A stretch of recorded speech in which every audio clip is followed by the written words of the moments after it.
En la HJUT 106.9, Cartografías Editoriales.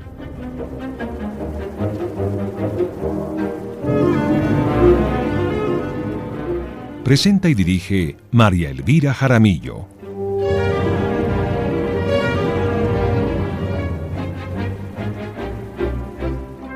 Una presentación de Siglo del Hombre Editores.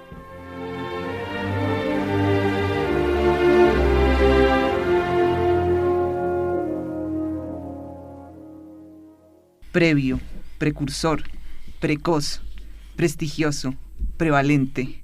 Así será este nuevo capítulo de Cartografías Editoriales. Viajaremos en un tejido de palabras, de relaciones, de engranajes y de intersecciones tan variadas como pueden ser las conexiones en el mundo. Conoceremos un proyecto editorial que se ha propuesto desde 1976 unir orillas. Orillas donde el saber no está limitado por áreas. Narrativa, filosofía, poesía, arte, estética, todo se interrelaciona en un catálogo que conversa secretamente entre poemas, novelas, cartas o ensayos. Este también es un viaje que ha permitido acercar orillas geográficas y generacionales. Un catálogo que es una apuesta por la reflexión de nuestro idioma y de América. Ahí conviven escritoras y autores latinoamericanos de Colombia, Perú, México, Venezuela. Y también conversan con voces del mundo. Es un espacio para unir orillas de textos que ya se han convertido en clásicos y también con nuevos talentos. Recorreremos un proyecto que nace del amor, de la reconciliación y de un grupo de 3 jóvenes que se han mantenido durante más de 45 años con la fe de construir un catálogo vivo y sin fecha de vencimiento.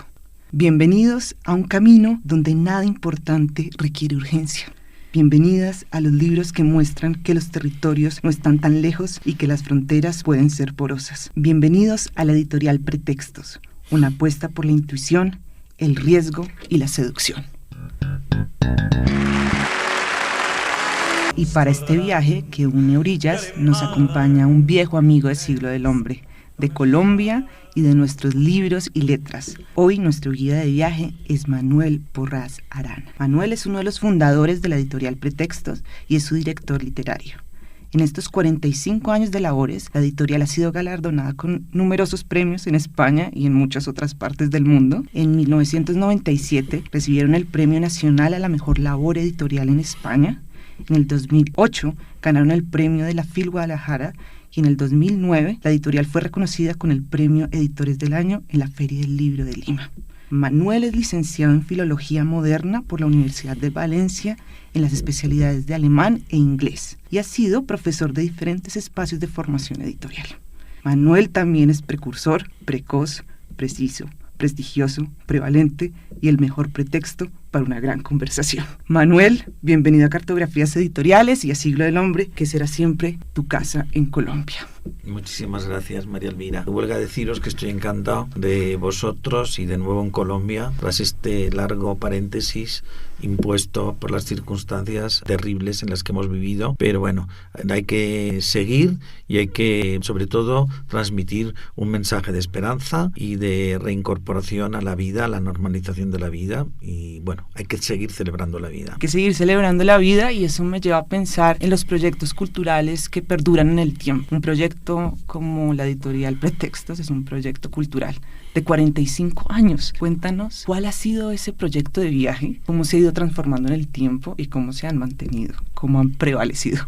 Ya sé que es esto habitual en este programa, identificar el proyecto de viaje con algún medio de transporte. Yo, si me veo, es decir, como constantemente estoy cruzando el Atlántico por mi vocación americanista, yo me vería, antes que en un avión, dar con una figura pues, más literaria en una alfombra voladora. Wow. O sea, yo me veo, comprendes esto con mi turbante, comprendes una alfombra voladora, cruzando el Atlántico y tratando, comprendes, de poner, como tú muy bien has dicho, en las las palabras preliminares que me ha encantado, como ha sintetizado lo que puede ser la naturaleza de un proyecto cultural como el de Pretextos. Como sabéis y tú has dicho, para nosotros ha sido fundamental el tratar dentro de nuestras modestas posibilidades acercar las orillas, ¿no? Entonces, en ese trasiego de un lado a otro, me encantaría verme como desde una alfombra voladora, como en un cuento de las 1001 noches. Viaje en una alfombra voladora, vamos con Manuel Borrás, que hace parte de la editorial Pretextos. Digo que formas parte porque todos sabemos que ustedes son una gran triada, entonces cuéntanos un poquito a mí y a la audiencia cómo empieza un proyecto de 3 jóvenes que no habían alcanzado la mayoría de edad en España en ese momento, y creo que tampoco en el resto del mundo, ¿no? Porque tenías menos de 18 años. Efectivamente. Bueno, yo creo que en el origen está evidentemente mi amor por la lectura. Un amor que me viene además señalado e inducido. Yo siempre lo he dicho, por la suerte que tuve de nacer en el seno de una familia liberal con biblioteca y además con un añadido para mí humano importantísimo, que fue mi madre y una cocinera que estaba empleada en casa de mis padres, extremeña. Yo creo que esas 2 mujeres fueron las que verdaderamente lograron infundirme la seducción, o sea, me sedujeron para la literatura. Mi madre, por vía de la literatura escrita, desde que éramos pequeños nos leía, y nos leía incluso poesía, y nos leía los clásicos, cosa que, por ejemplo, muchas veces extraña, ¿no?, que a un niño se le pueda leer un clásico. Un niño está en condiciones sensibles de entender mucho más de lo que creemos. Al niño hay que tratarle como un adulto a veces, porque es la mejor manera de educársele también, sabiendo tratarle como adulto, pero sabiendo que es un niño siempre, ¿no? Entonces, volviendo a estas 2 mujeres, mi madre indiscutiblemente fue la que me indujo al conocimiento de la literatura por vía escrita,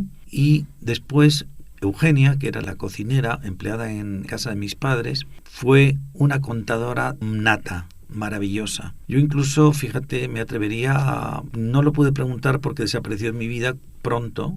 Yo tendría unos 10, 11 años, porque se retiró, era una señora ya grande, y ella fue la que me indujo la literatura, es decir, me transfundió en la literatura por vía oral, que es algo que tenemos olvidado, sobre todo en el medio intelectual, y es la importancia que tiene también la oralidad en la transmisión de la literatura y del conocimiento.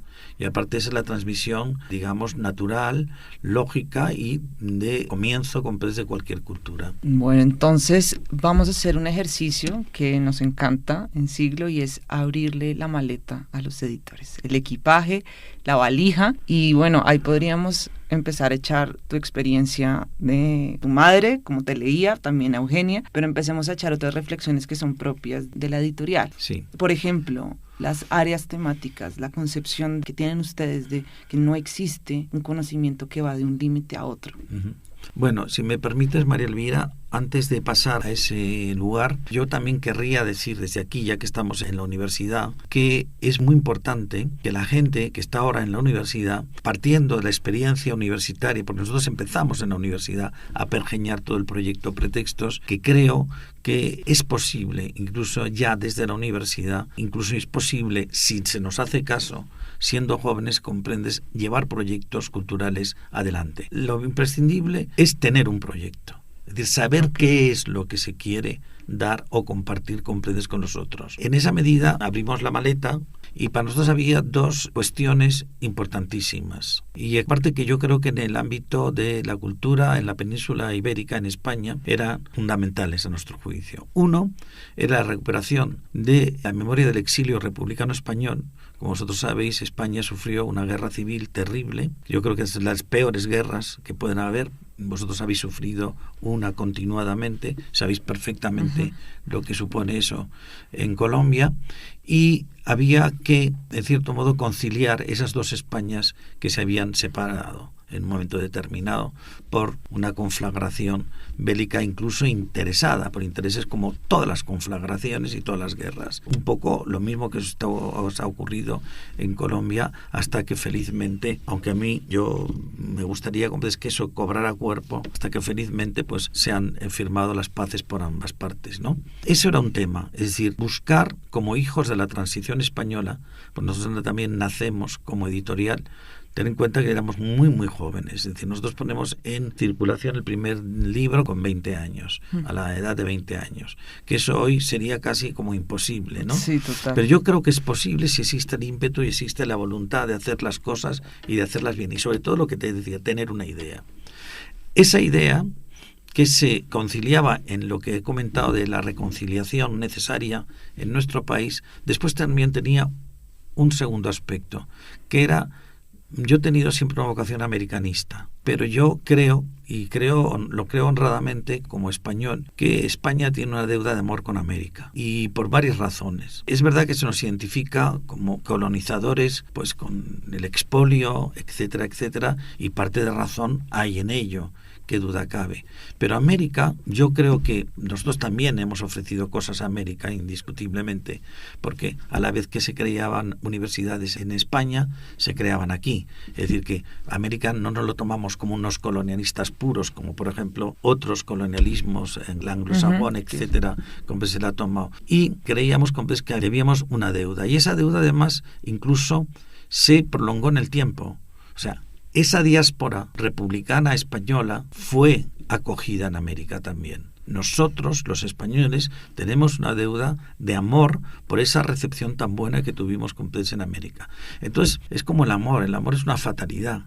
Uno no decide, comprendes esto, uno se enamora y se enamora. Yo me enamoré de América por el reconocimiento, ese reconocimiento debido, pero también porque tenía una literatura poderosa, potente, polifónica. Y además, ayer yo creo que lo hablábamos, e insisto constantemente, hay que empezar a dejar de hablar de literatura española.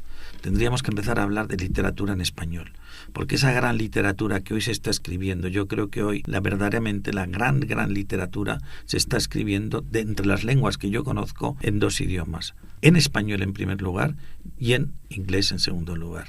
Yo amo la cultura alemana, soy de formación alemana, amo la cultura italiana y francesa, además por cuestiones familiares, creo que soy conocedor de todas ellas, pero realmente hoy lo que se está escribiendo en español y en inglés es muy. Busca precisamente que acortemos las distancias que separan el proyecto de literatura en español. Estábamos oyendo a Chavela Vargas, que tú escogiste, Manuel. Cuéntanos por qué la escogiste, y creo que va muy bien con los libros que vamos a empezar a conversar. Yo escogí a Chavela porque para mí Chavela es América, es nuestra lengua y es también el sentimiento, es la expresión del sentimiento. Es decir, Chavela no fue una gran cantante, pero Chavela supo darnos, comprendes, algo más, comprendes, que la música. Es decir, yo creo que nos dio una música interior que no tenía parangón, sin parangón posible. Y después yo elegí también lo de Jacques Brel, el puerto de Ámsterdam, porque yo soy europeo, me parece una bellísima canción que también expresa un sentimiento muy profundo, y a Schubert, interpretado por Victoria Los Ángeles, porque para mí, si me tuviera que identificar sensiblemente en lo que la música respecta, Schubert es mi gran compositor. Pasamos de las canciones al catálogo. Sigamos este recorrido en alfombra voladora por tu catálogo, el catálogo de la editorial Pretextos, y me encantaría que empezáramos a hablar de cómo se ve el proyecto de América en el catálogo, con dos autores precisamente colombianos de dos generaciones diferentes. Tenemos a Darío Jaramillo Agudelo y a María Gómez. Cuéntanos un poco de dos libros de ellos, por favor. Bueno, los dos libros a los que nos referimos, tanto El cuerpo y otra cosa, como El lugar de las palabras de Darío Jaramillo y El lugar de las palabras de María Gómez, creo que son dos grandes libros de poesía. Uno, libro de consumación, como es el libro de Darío. Es decir, Darío ya lleva una trayectoria indiscutible, y aparte a mí me cabe la satisfacción de haber contribuido a que se le conozca también en Europa, tener en cuenta que España además es la antesala de Europa. Es decir, lo que hacemos nosotros en España después sirve de trampolín también para que muchos de los autores latinoamericanos se les conozca y se les traduzca en Europa, y eso me dio a mí una grandísima satisfacción. El caso de María es muy excepcional, porque es una autora, como muy bien sabes, joven, y yo creo que muy prometedora. Ella empezó ganando el premio prestigioso en España, el premio de poesía joven de Loewe en su sección juvenil, y ese libro, yo creo que un libro para una jovencísima María, era un libro duro, incluso te diría, pero que ya apuntaba unas maneras de una poeta que después indiscutiblemente se ha manifestado y se ha consolidado con El lugar de las palabras. A mí me parece un libro verdaderamente de una madurez inusitada para una poeta tan joven. Esto da pie para decir que, por fortuna, la situación de la poesía en este país es buenísima. Y la comprobación la tenéis porque hay poetas buenos de cada una de las generaciones. Me satisface haber colaborado o estar colaborando en la difusión de los más jóvenes, de David Marín Hincapié, de Wilson Pérez Uribe, del caso de María, de Amalia Moreno Restrepo. Es decir, yo creo que podéis estar muy contentos en Colombia de tener los poetas que tenéis. Además, leedles, porque leer poesía yo creo que hace mejor a los ciudadanos. Yo ya te había oído hablar de eso, de la relación de la poesía y la ciudadanía. ¿Nos puedes profundizar un poco sobre eso? Con mucho gusto. Yo creo que en nuestras sociedades a veces carecemos del necesario cultivo de los sentimientos, del sentido, de la sensibilidad. Es decir, yo creo que los hispanos, por desgracia, tenemos una relación anómala con nuestra propia sensibilidad. Y te hablo desde la condición aparte del hombre, ¿no? Es decir, las mujeres en ese sentido tenéis una relación más distendida. Nosotros, comprendes, somos más reacios a manifestar nuestros sentimientos, incluso te diría, comprendes, que nuestras pasiones. O sea, aunque la pasión muchas veces lo que oculta, comprendes, son los sentimientos, ¿no? Y yo creo que eso es muy importante, tener una relación distendida, natural, con lo que somos. Yo creo que nos ayuda a todos a vivir. Y la poesía es un medio, o digamos una vía maravillosa para saber lo que sentimos. Es decir, cuando en un poema se nos habla, por ejemplo, de las lágrimas, por ponerte un caso, ¿no? Tenemos que vernos reflejados en esas lágrimas todos. Es decir, yo creo que la poesía, si trasciende algo, es porque hablándonos el poeta de sí mismo, en el fondo, aunque no hayamos tenido la misma experiencia que él, nos estamos viendo reflejados en su experiencia. Al principio de este programa hablamos de cómo este catálogo de pretextos era capaz de poner a conversar secretamente a la poesía con otro tipo de áreas como la filosofía. Ustedes tienen autores ya imprescindibles de un catálogo de filosofía y textos, como puede ser Rizoma, ¿no? Cuéntanos un poco de ese catálogo de filosofía. Es verdad, nosotros no hemos creído que hay la distancia que se ha puesto habitualmente entre las distintas tendencias, ¿no? En los distintos géneros literarios. Es decir, nosotros creemos que la filosofía está tan interrelacionada con la poesía como la poesía puede estarlo con la filosofía, incluso con la arquitectura, con la economía, etc. Rizoma, que fue uno de los, digamos, piedras miliares en el catálogo de pretextos, para nosotros es un libro al que le tenemos especial cariño, precisamente por ser una de esas piedras miliares, y yo creo además porque ahí, tú sabes que Rizoma es una de las partes de 1000 mesetas, que fue el libro que Gilles Deleuze y Félix Guattari dieron como adelanto a lo que iba a ser 1000 mesetas. Después 1000 mesetas fue un libro que marcó un hito. Nosotros lo tenemos como uno de nuestros buques insignias. Y siguen preguntando. Y siguen preguntando por qué. Porque es un libro que ha despertado el interés ya no solo en un estudiante de filosofía o una estudiante de filosofía, sino en arquitectos, abogados, una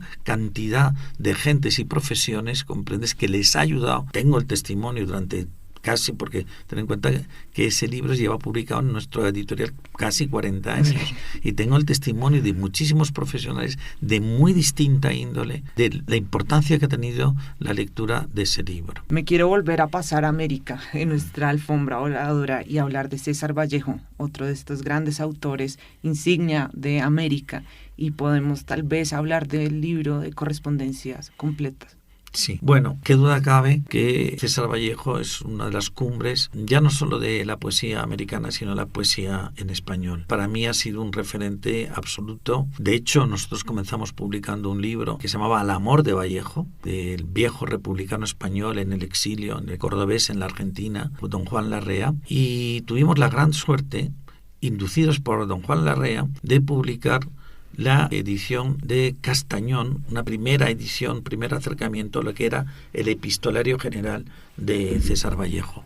Es verdad que ese epistolario, comprendes, se han hecho muchos descubrimientos posteriores, ha crecido y se ha enriquecido, y seguramente en breve, para celebrar la efeméride vallejiana, se publique junto a una edición preparada científicamente por dos grandes vallejianos en pretextos. Lo doy como una primicia porque queremos, en principio, se va a publicar un epistolario general definitivo y se va a publicar además una obra completa de César Vallejo, ya digamos exenta de determinadas adherencias, ¿no? Y para mí Vallejo es un hito, es como el pulmón de América, y te diría que también es como el pulmón de la poesía escrita en recorrido, que es un recorrido que le apuesta a unir orillas desde América y España, pensar un proyecto gigante, un proyecto pensado de literatura en español. Estamos con Manuel Borrás, que hace parte de la editorial Pretextos. Llegamos a las recomendaciones finales de viaje, Manuel. Esas recomendaciones son fundamentales y hay que aprovechar que estás tú hoy acá para que nos cuentes qué es eso de los criterios de un editor. ¿Existe objetividad? ¿Existe subjetividad? ¿Existen sorpresas? ¿Cómo se termina de formar ese catálogo que has dicho es el libro de un editor? Sí. Bueno, yo con motivo de una conferencia que di precisamente aquí en Bogotá, en el marco de la Filbo, y entré en el auditorio, contaba con la presencia de mi querido y admirado colega Jaume Valcorba, de Libros del Acantilado, y yo dije en esa ocasión que un editor solo podía aplicar criterios subjetivos para fijar la excelencia de algo, puesto que éramos sujetos. Es decir, el día que nos convirtiéramos en objetos seríamos objetivos, pero mientras tanto no teníamos más remedio fatalmente que ser subjetivos. Jaume, después cuando acabé, dije, mira, fíjate que es simple el planteamiento, pero te lo tengo que robar, Manuel, porque me parece que es verdad y aparte contesta a la pregunta del millón. Siendo subjetivos, yo creo también que podemos llegar a cierta objetivación. Uno tiene unas preferencias estéticas, pero yo recomendaría que esas preferencias estéticas las colgara antes de entrar en su despacho para determinar con la excelencia de un libro. Y después yo creo que la clave está en lo que he dicho un poco antes, ¿no? Es decir, encontrar la autenticidad en aquello que se lee. Y para eso hay que leer, primero, sin pedir nada a cambio previamente, y segundo, tratando de salir de la experiencia de lectura con algo. Y si ese algo tiene un carácter universal, es decir, que nos atañe a todos, quiere decir que ese libro que tú has leído, que te ha servido además en tu vida, es perfectamente compartible con los otros. Porque uno no puede ser tan egoísta de querer solo para sí mismo aquello que le ha sido útil. Cuando uno, creo, que consigue hacer que algo se le incorpore como una parte de sí mismo, lo que le gusta es compartirlo con los otros. No hay mayor método. Y sobre todo tratar de leer sin prejuicios. Bueno, Manuel, muchas gracias por acompañarnos hoy, por llevarnos en este recorrido en la alfombra voladora con tu turbante, pero tal vez lo más importante, por mostrarnos esos vínculos secretos que has armado, que han armado ustedes entre libros de diferentes áreas. Eso es lo bonito, ¿entiendes? De descubrir esos vínculos secretos, darnos cuenta que en el fondo todo está mucho más interrelacionado de lo que creemos. Ahora, en nosotros está el reto de descubrir eso. Y nosotros lo único que podemos es indicar un camino. Los otros son los que lo tienen que descubrir.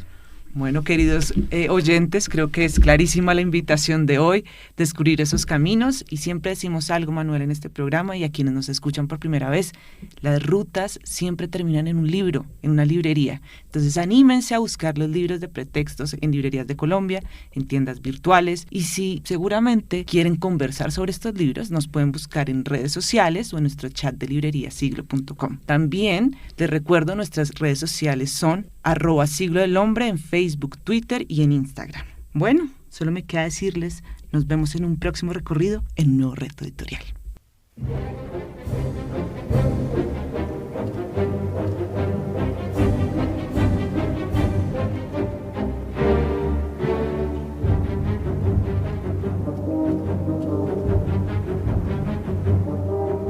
En la HJUT 106.9, Cartografías Editoriales.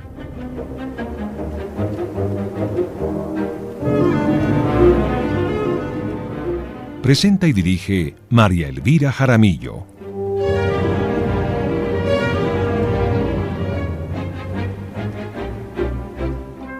Una presentación de Siglo del Hombre Editores.